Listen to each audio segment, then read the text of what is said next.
Imagine करो कि तुम एक अनजान प्लेनेट पर अकेले फंस चुके हो, जहां अजीबोगरीब जीव तुम्हारी जान के पीछे पड़ जाएं, जहां असल में इंसान है ही नहीं। हमारी आज की कहानी में कुछ ऐसा ही होने वाला है। कहानी काफी मजेदार है, तो लास्ट तक बने रहना। कहानी की शुरुआत बोरेलिस नाम की एक माइनिंग स्पेसशिप से होती है।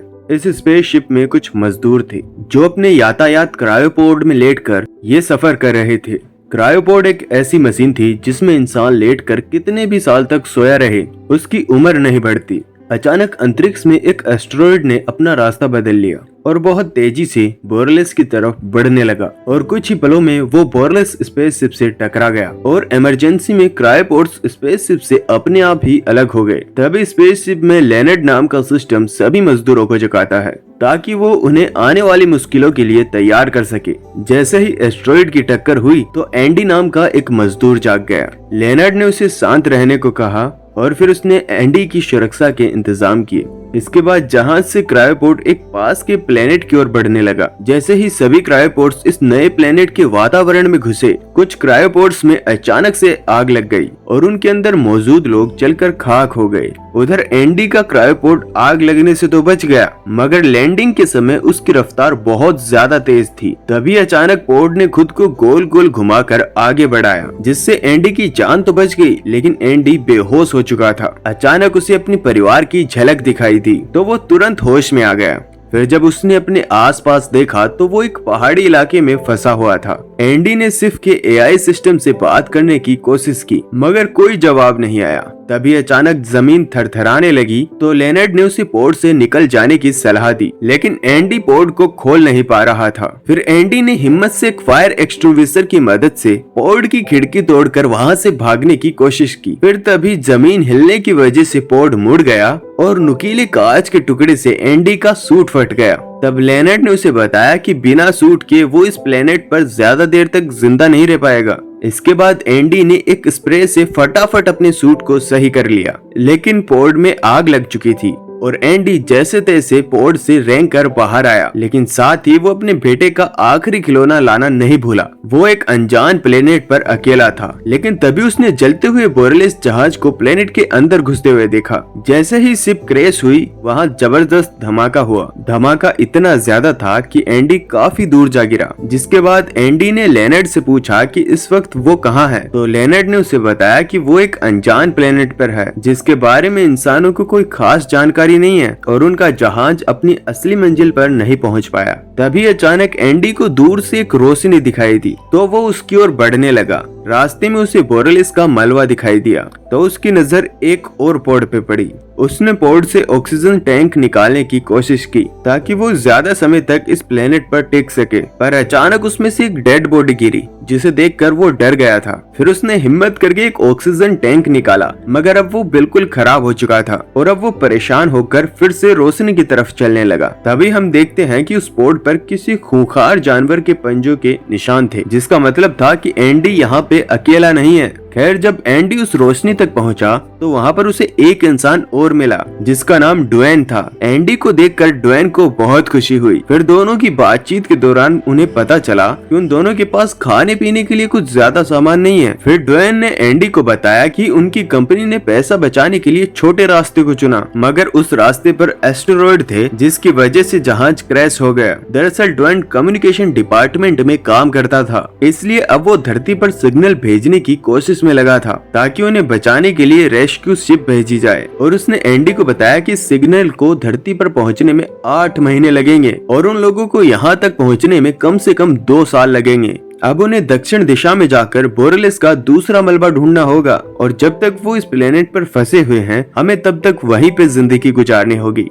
और ये सब सुनकर एंडी तो हिम्मत ही हार गया, पर ड्वेन ने उसे जैसे तैसे हौसला दिया। तभी अचानक एंडी का पैर लगने से ड्वेन के सिस्टम की एक तार निकल गई और जैसे ही एंडी वो तार जोड़ने के लिए मुड़ा तो अचानक से खूंखार जानवर एक ही पल में ड्वेन को उठा के ले गया। इधर एंडी को इसकी भनक तक नहीं लगी। उसे समझ ही नहीं आया कि आखिर ड्वेन कहाँ पे गया। खैर, उसने धरती पे सिग्नल भेज दिया। फिर उसने ड्वेन की बंदूक उठाकर अकेला ही बोरेलिस का दूसरा हिस्सा ढूंढने के लिए निकल पड़ा और कुछ ही समय में उसकी ऑक्सीजन बहुत कम रह गई थी, लेकिन फिर भी वो आगे बढ़ रहा था। तभी अचानक उसके रेडियो पर एक नई आवाज आई और ये नायोमी नाम की एक लड़की थी। उसने एंडी को बताया कि वो पोड के नीचे फंस चुकी है और साथ ही उसे अपनी लोकेशन भी भेजी। और तभी लेनर्ड ने एंडी को सावधान किया कि जिस इलाके में नायोमी है वो इलाका काफी खतरनाक है, वहाँ पे कुछ भी दिखाई नहीं देगा और वहाँ तक पहुँचने में एंडी की सारी ऑक्सीजन खत्म हो जाएगी। फिर लेनर्ड ने उसे अपने बचे हुए जहाज के हिस्से तक पहुँचने की सलाह दी ताकि एंडी पहले अपना ऑक्सीजन टैंक भर सके। लेकिन तभी नायोमी ने उससे कहा कि उसकी पोड में उन दोनों के लिए ऑक्सीजन है और इतने में ही हमारा एंडी पिघल गया और वो एंडी की मदद करने के लिए राजी हो गया। लड़की का चक्कर ऐसा ही होता है भाई, ऑक्सीजन तो है नहीं और अपनी जान मुसीबत में डाल के लड़की को बचाएंगे वहाँ से। फिर कुछ ही घंटों में रात हो गई और एंडी को कुछ अजीब सा महसूस होने लगा। उसे लगा कि जैसे अंधेरे में कुछ चल रहा है, तो उसने लेनर्ड को ये इलाका स्कैन करने को कहा, मगर लेनर्ड एक पुराना एआई मॉडल था और वो ये काम नहीं कर पाया। खैर अब 1 घंटे बाद एंडी को चलते चलते एक बार फिर से अंधेरे में किसी के होने का एहसास हुआ। फिर उसने नायोमी को ड्वेन के गायब होने के बारे में बताया और सोचने लगा कि उसके साथ क्या हुआ होगा। तभी एंडी की नजर पैरों के अजीबोगरीब निशानों पर पड़ी और उसका पीछा करते हुए वो एक छेद तक जा पहुंचा जो कि चारों ओर से मकड़ियों के जाल से घिरा हुआ था और ये देखकर वो काफी घबरा गया था। फिर उसने तुरंत नायोमी को बताया कि शायद इस प्लेनेट पर एलियन मकड़ियां हो सकती हैं। खैर अब एंडी तेजी से आगे बढ़ने लगा क्योंकि अब उसे खतरे का एहसास हो गया था। फिर नायोमी ने उससे पूछा कि वो इस तरह मजदूरी करने को क्यों राजी हुआ था। ये सुनकर एंडी को अपनी पत्नी और बेटे के साथ बिताए हुए पल याद आ गए। एंडी ने नायोमी को बताया कि उसकी पत्नी और उसका बेटा उसे छोड़कर चले गए। उसी पल अचानक उसे किसी के गुर्राने की आवाज सुनाई दी, तो वो डरते हुए इधर उधर देखने लगा। तभी लेनर्ड ने उसे बताया कि उसके आसपास कई सारे ट्रैकर्स मौजूद हैं और हैरानी की बात तो ये थी कि ये ट्रैकर्स उनके साथियों के ही थे जो कि पहले मर चुके थे। और जैसे ही वो ट्रैकर के नजदीक पहुंचा, उसने फ्लेयर गन चला दी। रोशनी में एंडी ने जो देखा उसके पैरों तले जमीन खिसक गई थी। उसके सामने बहुत सारी बड़ी बड़ी मकड़ियां थी और वो सब बहुत तेजी से एंडी की तरफ बढ़ रही थी। मकड़ी ने ऊपर से उसका पीछा किया, मगर एंडी सिर्फ भागता रहा और भागते भागते एक पहाड़ से नीचे गिर गया। दरअसल वो ट्रैकर्स जो उसे दिखाई दे रहे थे वो उसके साथियों के थे जिन्हें ये मकड़ियां खा गई थी। तो अब वो सिग्नल उन मकड़ियों के पेट से आ रहा था। तभी उसे अचानक रेडियो पर ड्वेन की हल्की सी आवाज सुनाई दी। ड्वेन ने एंडी और नायोमी को बताया कि वो इन खतरनाक मकड़ियों का सामना कर रहा है। तब नायोमी ने एंडी से कहा कि वो ड्वेन की मदद करने के लिए जाए। फिर नायोमी ने उसे ड्वेन तक पहुंचने का रास्ता मैप में बताया। आखिरकार एंडी ड्वेन तक पहुंच गया था, लेकिन तब तक वो मकड़ियों से घिर चुका था। एन ने चिल्लाकर कहा कि उसके पास एक प्लान है, लेकिन इससे पहले कि वो कुछ करता, एक मकड़ी ने ड्वेन पर हमला कर दिया। फिर एंडी तुरंत एक पोड़ के पीछे छिप गया। उधर मकड़ी ड्वेन को बेरहमी से मारकर खा गई। तभी एक और मकड़ी एंडी की ओर बढ़ रही थी। उसी वक्त नायोमी ने पास के ही एक दूसरे पोड़ की लाइट जला दी और इसी मौके का फायदा उठाकर एंडी किसी दूसरे पोड़ में छिप गया। फिर नायोमी ने एक ही बार में सभी पोर्ट्स की लाइट जला दी, जिससे मकड़ियां पोर्ट्स की तरफ आकर्षित हो गई और इधर एंडी मौका देखकर भाग निकला, लेकिन फिर भी एक मकड़ी उसके पीछे आ गई। इसके बाद वो एक धुंधले इलाके में आ पहुंचा। तब एंडी ने नायोमी को जल्द से जल्द अपनी पोर्ट से बाहर आने को कहा, मगर नायोमी अब भी फंसी हुई थी। अब नायोमी काफी घबरा गई थी। इसके बाद नायोमी ने कहा कि ड्वेन मर चुका है। अब इस प्लेनेट पर सिर्फ 2 ही लोग जिंदा बचे हैं। इधर एंडी निकल रहा था कि वो सोच में पड़ गया कि मकड़ियों ने उसका पीछा क्यों छोड़ दिया। खैर तभी उसके सामने बैंगनी रंग के जुगनुआ का झुंड आया, जिसे देखते ही वो एक पल के लिए वहीं पे थम गया। मगर अचानक वो सभी जुगनू गुस्से से लाल हो गए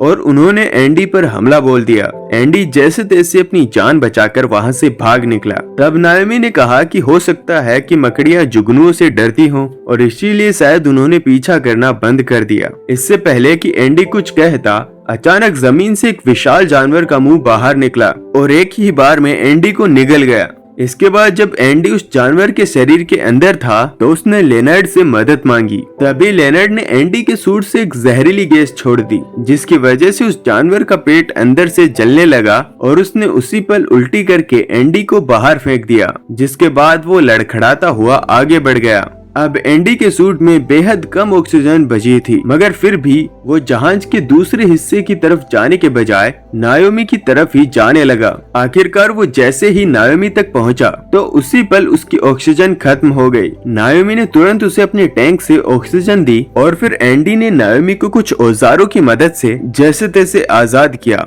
और वो दोनों तुरंत पोर्ट से बाहर आ गए। इसके बाद एंडी ने एक लोहे का टुकड़ा नायोमी की टांग से बांध दिया ताकि उसे चलने में सहारा मिल जाए। फिर उन दोनों ने मिलकर नायोमी के पोर्ट से काम की चीजें इकट्ठा की और तब नायोमी ने उसका शुक्रिया अदा किया। तभी उसी पल मकड़ियों का एक बड़ा झुंड वहाँ पे आ पहुँचा, जिन्हें देखकर वो लोग भाग निकले। कुछ देर दौड़ने के बाद वो दोनों गिर गए और अब एक मकड़ी उन पर हमला करने को तैयार थी। तभी नायोमी ने उस पर अपनी फ्लेयर गन चला दी, जिनसे वो मकड़ियां उन्हें छोड़कर फ्लेयर गन की तरफ भागने लगी। इस मौके का फायदा उठाकर वो दोनों बोरलेस के दूसरे हिस्से में जा पहुंचे, जिसके बाद मकड़ियों का एक बड़ा झुंड जोर जोर से दरवाजे पे हमला करने लगा। जिसके बाद वो शिप के और अंदर वाले हिस्सों में जाकर छिप गए। वहाँ इमरजेंसी लाइट्स चल रही थी, जिसका मतलब ये था कि बैकअप जनरेटर अब भी चल रहा था। दूसरी ओर नायोमी को जहाज के सभी रास्ते पता थे, इसलिए वो आगे बढ़ी और एंडी भी उसके पीछे चलता रहा।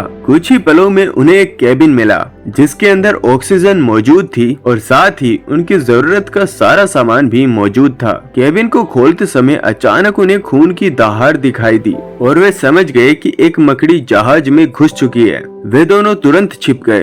तभी उन्होंने मकड़ी को अंडा देते हुए देखा। मकड़ी ने अंडे को जालों से ढक दिया और उसके पास में उसे खाने के लिए एक लाश रख दी। ये सब देखकर एंडी को बहुत राहत महसूस हुई।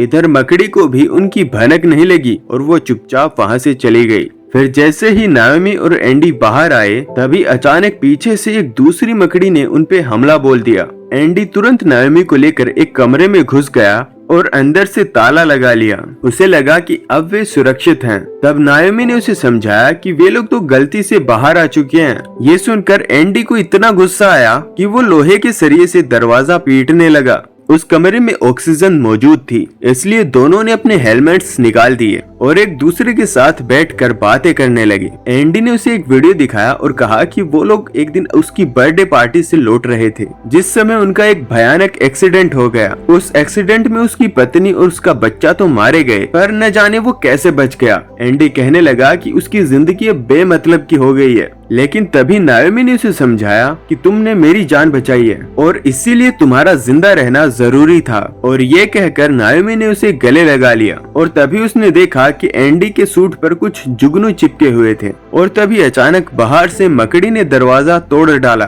और अंदर घुस आई। उसी समय नायोमी ने जुगनू को मकड़ी की ओर फेंक दिया, जिससे मकड़ी उसी पल पीछे हट गई। इसके बाद वो दोनों मौका देखकर वहाँ से भाग निकले और वो वहाँ पे एक गड्ढे में गिरते गिरते बचे। और तभी पीछे से मकड़ी तेजी से भागती हुई आ रही थी, जिस वजह से वो मकड़ी के साथ नीचे गिर गए। मकड़ी फिर से उन्हें मारने के लिए दौड़ी, लेकिन फिर एंडी ने नायोमी का स्प्रे मकड़ी के ऊपर डाल दिया। मकड़ी ने जैसे ही स्प्रे को चबाया, एक धमाका हो गया, जैसे कि एक पल के लिए वो सुन्न हो गई हो। फिर एंडी ने इस मकड़ी को एक पोड़ के नीचे कुचलकर मारने का प्लान बनाया। उसने नायोमी से मकड़ी का ध्यान अपनी ओर खींचने को कहा और खुद एक पोड़ को ढूंढने लगा। तभी लेनर्ड ने उसे खबर दी कि एक पोड़ इस वक्त उनसे 2 फ्लोर ऊपर है। अब एंडी जैसे तैसे करके उस पोड़ तक पहुंचा और इधर मकड़ी नायोमी पर हमला कर रही थी। नायोमी की मदद के लिए एंडी ने सभी लाइट्स बंद कर दी और इसके बाद नायोमी को इमरजेंसी लाइट्स मिली तो उसने उन्हें जलाकर मकड़ी का ध्यान भटकाया। वहीं दूसरी ओर एंडी पोर्ट को निकालने की कोशिश कर रहा था, तो लेनर्ड ने उसे बताया कि उसने नायोमी की सुरक्षा के लिए शिप की बिजली काट दी है और अब उसे वापस चालू करने में लगभग 15 मिनट का समय लगेगा। उधर नायोमी ने एंड वक्त पर मकड़ी को पोर्ट के बिल्कुल नीचे ले आई। तब एंडी ने पोर्ट को चालू करने के लिए उसे अपने सूट से कनेक्ट कर लिया।